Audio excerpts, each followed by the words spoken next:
সেই দাবিতে কোন সবজি বরাদ্দ সেই বরাদ্দ আমরা দেখছি না।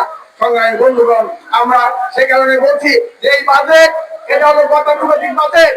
আমরা দেখলাম অনেক কিছু আশার ফুলঝুরি সেগুলো ছড়ানো হয়েছে, আশার বাণী শোনানো হয়েছে, কিন্তু কিভাবে সেই আশার বাণী বাস্তবায়ন করবে তার কোনো দিক নির্দেশনা এই বাজেটের মধ্যে নাই।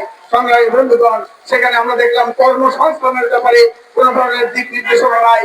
আমরা দেখলাম কৃষকের ফসলের ন্যায্য মূল্য দেওয়া, ক্রয় কেন্দ্র চালু করা, কোল্ড স্টোরেজ, সাইলো, গোডাউন সেগুলো নির্মাণ করার জন্য সেই বরাদ্দ সেখানে কৃষি খাতের জন্য রাখা হয় নাই। এখানে বলা হয়েছে যে এটা ঘাট ঘোট পিটানো হচ্ছে, যে এইটা গরিব বান্ধব বাজেট। সেই গরিব বান্ধব বাজেটের নোংরা আমাদের দেশে যে দরিদ্র সীমা, দরিদ্র লোক, সেই দরিদ্র লোকের পরিমাণ হলো 1 কোটির উপরে, অথচ ফ্যামিলি কার্ড দেবে মাত্র 41 লাখকে। কাজে 41 লাখ লোককে ফ্যামিলি কার্ড দিলে 1 কোটি মানুষের মধ্যে বাকিরা কি করবে এবং তাদের মাসে মাত্র 2,500 টাকা দেবে। সংগ্রামী বন্ধুগণ, কৃষক কার্ড, সেই কৃষক কার্ড কিভাবে দিবে, কাদেরকে দিবে, কারা পাবে, বর্গা চাষি পাবে কিনা, নিজ চাষি পাবে কিনা, সেই ধরনের কোন দিক নির্দেশনা নাই। জমির মালিকরা সেখানে তারা কৃষি কার্ড পাবে, সেই কৃষক কার্ডের মাধ্যমে সেখানে তারা বছরে 2,500 টাকা পাবে। এই 2,500 টাকা দিয়ে তারা কি করবে? সংগ্রামী বন্ধুগণ, এই ধরনের ব্যবস্থাতে শিক্ষা খাতের কথা বলা হয়েছে, যে শিক্ষা খাতে বরাদ্দ বাড়ানো হয়েছে। আমরা বলতে চাই যে মুক্তিযুদ্ধের পরে স্বাধীন বাংলাদেশে 1972 সালে যে বাজেট ঘোষণা করা হয়েছিল 697 কোটি টাকা, সেই বাজেটের মধ্যে সেখানে 22% শিক্ষা খাতে বরাদ্দ করা হয়েছিল। অথচ স্বাধীন তার পরবর্তীকাল থেকে বাজেটের শিক্ষা খাতে বরাদ্দ ক্রমাগত কমছে। গত 10 বছর ধরে 11-12% মধ্যে শিক্ষা খাতের বরাদ্দ সেখানে ভোটভাগ ছিল। এইবারে দেখা গেল সেইটা 13% করা হয়েছে। এইটার মধ্য দিয়ে তারা বলতে চায় শিক্ষা খাতে তারা বরাদ্দ বৃদ্ধি করেছে। যেখানে ইউনিসেফ বলছে শিক্ষা খাতে 6% বরাদ্দ করা দরকার, সেখানে 2% এবারের বরাদ্দ সেটা হয় নাই। স্বাস্থ্য খাতে যেখানে বলা হয়েছে বিশ্ব স্বাস্থ্য সংস্থার পক্ষ থেকে যে 5 থেকে 5% স্বাস্থ্য খাতে বরাদ্দ করতে হবে, সেখানে 2% বরাদ্দ করে তারা বাড়ানো নেওয়ার জন্য চেষ্টা করছে। এইভাবে সব জায়গায় একটা সুরঙ্গের যে ফাঁকি, সেই ফাঁকি আমরা লক্ষ্য করছি। সে কারণে আমরা বলতে চাই এই দেশে যে উৎসকর কৃষিদের, শিল্পপতিদের, ব্যবসায়ীদের, ধনীদের যে উৎসকর, সেই উৎসকর বাড়ানো হয় নাই। প্রতি বছর এসআরের মাধ্যমে সেই উৎসকর সেটা কমানো হয়। আমরা লক্ষ্য করছি যে প্রত্যক্ষ কর বাড়ানো নাই, কিন্তু পরোক্ষ করের মাধ্যমে ভ্যাট ট্যাক্সের মাধ্যমে জনসাধারণ, দরিদ্র জনসাধারণ, সেই দরিদ্র জনসাধারণের ভ্যাটের আওতার মধ্যে এনে তাদের উপরে মরার উপরে খালার ঘায়ের মতো এই বাজেট সেখানে তাদেরকে পিষ্ট করবে। আর কিছু ছুট বরাদ্দ রয়েছে, সুনির্দিষ্ট খাত বলা হয় নাই, সেই ছুট বরাদ্দের মধ্যে দিয়ে আমরা মনে করি এই সরকারের যারা নেতা কর্মীরা আছেন তাদের দুর্নীতি করার, লুটপাট করার একটা ব্যবস্থা এই বাজেটের মধ্যে দিয়ে করা হয়েছে। সংগ্রামী বন্ধুগণ, সে কারণেই আমরা বলতে চাই যে একটা কথা আছে না, অতীত থেকে শিক্ষা নেওয়ার কথা বলে, কিন্তু সবচেয়ে বড় বিষয় হলো আমরা অতীত থেকে কেউ শিক্ষা নেই না। কাজে সে কারণে বিগত দিনেও মেগা প্রকল্প বরাদ্দ করা হয়েছে, বহু বড় বড় বাজেট করা হয়েছে, ঘাটতি বাজেট, নির্ভর বাজেট করা হয়েছে। সেই বাজেটের সুফলগুলো জনগণ কি পেয়েছে তার ব্যাখ্যা বিশ্লেষণ এখানে নাই। কেন বাজার সিন্ডিকেট সেটাকে নিয়ন্ত্রণ করা যাচ্ছে না, কেন দুর্নীতি বন্ধ করা যাচ্ছে না, কেন ব্যাংক খাতে শৃঙ্খলা ফিরিয়ে আনা যাচ্ছে না, সেই ব্যাপারে যদি গবেষণা না করে, সেই ব্যাপারে যদি কোনো সিদ্ধান্ত নিয়ে তা থেকে শিক্ষা নিয়ে পদক্ষেপ না নেয়, তাহলে সেই পুরনো দিনের অতীতের স্বৈরাচারী সরকারের যে পথে হেঁটেছে সেই পথেই বর্তমান নির্বাচিত সরকারও হাঁটবে বলে আমরা আশঙ্কা করছি। সংগ্রামী বন্ধুগণ, সে কারণে আমরা দাবি জানাতে চাই এই বাজেট সেটা পরিবর্তন করা হোক, সংশোধন করা হোক।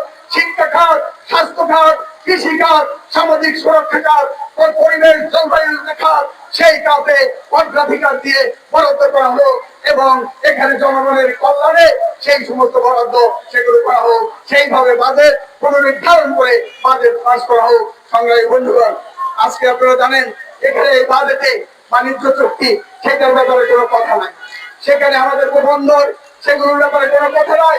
বন্দর বিদেশি কোম্পানির কাছে ইজারা দেবে, ডিপি ওয়ার্ল্ডের কাছে, সেখানে আমাদের মার্কিন বাণিজ্য চুক্তির মাধ্যমে আমাদেরকে এলএনজি কিনতে বাধ্য করবে, বেশি দিবে, তুলা কিনতে, কৃষি পণ্য সেগুলো বেশি দামে কিনতে আমাদেরকে বাধ্য করবে।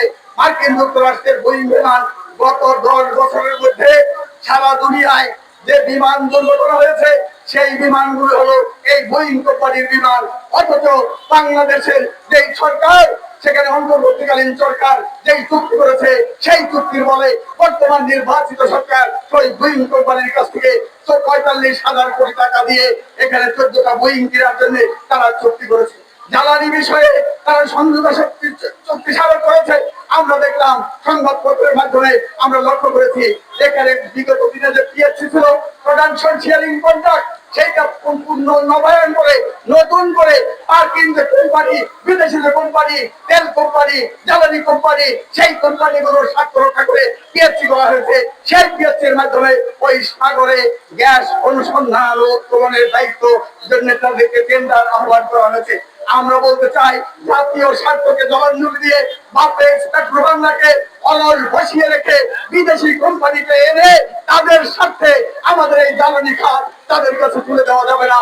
ওই জ্বালানি বিষয়ে যে সমঝোতা চুক্তি হয়েছে সেই চুক্তির মাধ্যমে এই ধরনের জ্বালানি খাতকে ওই মার্কিন যুক্তরাষ্ট্রের উপর নির্ভরশীল করে রাখার যে চক্রান্ত, সেই চক্রান্ত চলছে। সংগ্রামী বন্ধুগণ, তার বিরুদ্ধে আমরা প্রতিবাদ জানাই।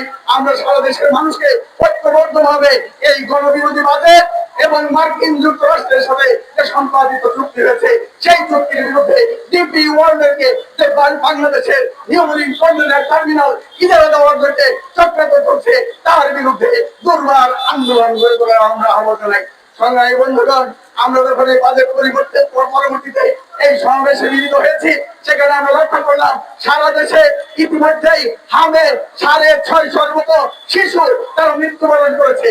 বিগত অন্তর্বর্তীকালীন সরকার এর সময় সেই টিকা কেনে নাই, টিকা দেয় নাই হামে, সে কারণে এই শিশু মৃত্যুর হার বেড়ে গিয়েছে। আমরা ওই অন্তর্বর্তীকালীন সরকারের প্রধান ডক্টর ইউনূস, স্বাস্থ্য উপদেষ্টা নূরজাহান বেগম তাদেরকে আইনের আওতায় এনে তাদের বিরুদ্ধে শাস্তিমূলক ব্যবস্থা গ্রহণ করার জন্য দাবি জানাচ্ছি।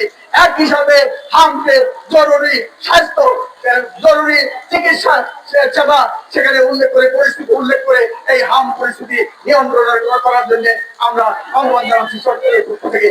একই সাথে আপনারা জানেন যে রামেশা সহ সারা দেশে যে নারী শিশু নির্যাতন চলছে, ধর্ষণ চলছে, হত্যা করা হচ্ছে, গণধর্ষণ এবং হত্যাকাণ্ড সংঘটিত হচ্ছে, তার বিরুদ্ধে আমরা বাংলাদেশের সর্বস্তরের যে জনগণ সেই জনগণকে ঐক্যবদ্ধ হয়ে আন্দোলন গড়ে তোলার জন্য আমরা আহ্বান জানাচ্ছি। সংগ্রামী বন্ধুগণ, আমরা যখন এখানে সমাবেশ করছি তখন আমরা দেখছি প্রতিদিন ওই বাংলাদেশ ভারত সীমান্তে সেখানে ভারত থেকে বাঙালি যারা বাংলায় যারা কথা বলে সেই হিন্দু কি মুসলমান সেটা দেখার বিষয় নয়, তাদেরকে জোর করে ভারত থেকে পশ্চিম করার জন্য চেষ্টা করছে। সীমান্তে অস্থিরতা তৈরি করার যে পায়তারা, সেই পায়তারা চলছে। আমরা তো জানি আধুনিক সভ্য দুনিয়ায় সেখানে এক দেশের মানুষ আরেক দেশে অভিবাসী হয়, কাদের সন্ধানে যায়, বিভিন্ন কাজে ব্যবসা বাণিজ্যের জন্য যায়। সেখানে যদি কেউ অবৈধভাবে সেখানে প্রবেশ করে থাকে তারও একটা আইনসঙ্গত নিয়ম আছে যে আন্তর্দেশীয় ভাবে কিভাবে সেই সমস্ত লোকগুলোকে সেখানে ফেরত পাঠাবে। জোর করে বন্দুকের দলের মধ্যে একদিকে বিজেপির বন্দুকের দল, আরেকদিকে বিএসএফ এর বন্দুকের দল, এইভাবে অসহায়ত্বের মতো মানবতার ভাবে তারা রোদ বৃষ্টিকে মোকাবেলা করে নোম্যান্স ল্যান্ডে ওই সমস্ত মানুষ মানবতার ভাবে সেখানে অবস্থান করছে। আমরা দ্রুত এই ব্যবস্থার অবসানের জন্য কার্যকর উদ্যোগ গ্রহণ করার জন্য সরকারের প্রতি আমরা জোর দাবি জানাচ্ছি। সংগ্রামী বন্ধুগণ, এবং ভারত সরকারের কাছে প্রতি আমাদের আহ্বান যে আপনারা অমানবিক হবেন না, মানুষগুলোকে জোর করে ঠেলে দেবেন না। যদি সত্যি সত্যি তাদের কাছে কোনো ট্রাভেল ডকুমেন্টস না থাকে, অবৈধভাবে যেয়ে থাকে, আপনারা বাংলাদেশের সরকারের কাছে তাদের নামের তালিকা পাঠান। বাংলাদেশ সরকারকে বলবো আপনারা সেই তালিকা সেটা পরীক্ষা করে তারা যদি সত্যি সত্যি বাংলাদেশের নাগরিক হয়ে থাকে তাদেরকে ফেরত আনুন। ওই সমস্ত মানুষকে সেখানে মানবতার জীবন যাপনে বাধ্য করবেন না, বন্দুকের গুলের মুখে তাদেরকে পোষহীন করতে দেবেন না। সেই দিকে ভারত এবং বাংলাদেশের সরকারের প্রতি আমরা জোর দাবি জানাচ্ছি। সংগ্রামী বন্ধুগণ, আপনারা জানেন যে আজকে সারা দুনিয়া ব্যাপী একটা যুদ্ধ চলছে, যুদ্ধ মন্ত্রণালয় বলছে সেই তার অজুহাত দেখিয়ে এমনিতে একটা সংকট সেটা আছেই, কিন্তু তাকে অজুহাত করে বাংলাদেশেও জ্বালানির দাম, তেলের দাম, গ্যাস এবং বিদ্যুতের দাম দফায় দফায় সেখানে বাড়িয়ে চলছে। গত 1 মাসে সরকার 2 বার জ্বালানি তেলের দাম বাড়িয়েছে, বিদ্যুতের দাম বাড়িয়ে দিয়েছে। আমরা বারবার ওই এনার্জি রেগুলেটরি কমিশনে গণশুনানি গিয়ে বলেছি বিদ্যুতের দাম বাড়ানোর দরকার নাই, দাম কমানোর জন্য গণশুনানি করে। তাহলে ওই যে রেন্টাল কুইক রেন্টাল বিদ্যুৎ কেন্দ্র যেগুলোকে বসিয়ে বসিয়ে ক্যাপাসিটি চার্জ দেওয়া হচ্ছে, সেই ক্যাপাসিটি চার্জ দেওয়াটাই হলো লোকসান। কারণ তাদের কাছ থেকে আমরা 1 ইউনিট বিদ্যুৎ 1 টাকার বিদ্যুৎ কিনছি না, অথচ তাদেরকে তাদের উৎপাদন যে ক্ষমতা, সেই ক্ষমতার সমীকরণ অর্থ তাদেরকে আমাদের দিতে হচ্ছে। এইভাবে ওই বেসরকারি যে বিদ্যুৎ কেন্দ্র তাদের মালিকদের মুনাফার স্বার্থ, সেই স্বার্থ রক্ষা করার জন্য জনগণের পকেট থেকে পকেট কাটা চলবে না। জনগণের পকেট থেকে দাম বাড়িয়ে মূল্য বৃদ্ধি করে জনগণের পকেট কাটা চলবে না, সেই দাবি আমরা করছি। এই উপরোক্ত দাবি সমূহে আমরা আজকে এই বিক্ষোভ সমাবেশ এখানে করছি। সেই সমাবেশের মাধ্যমে সারা দেশের আমাদের দলের নেতা কর্মীদেরকে এবং সকল বাম প্রগতিশীল গণতান্ত্রিক শক্তি তাদেরকে ঐক্যবদ্ধভাবে এই সমস্ত যে জনগণের উপরে জুলুম নির্যাতন, জাতীয় স্বার্থ বিরোধী সরকারের যে পদক্ষেপ, সেই পদক্ষেপের বিরুদ্ধে আমরা সোচ্চার হওয়ার জন্য আহ্বান জানাচ্ছি। ঐক্যবদ্ধ গণ আন্দোলন করে তোলার জন্য আহ্বান জানাচ্ছি। সবাইকে ধন্যবাদ।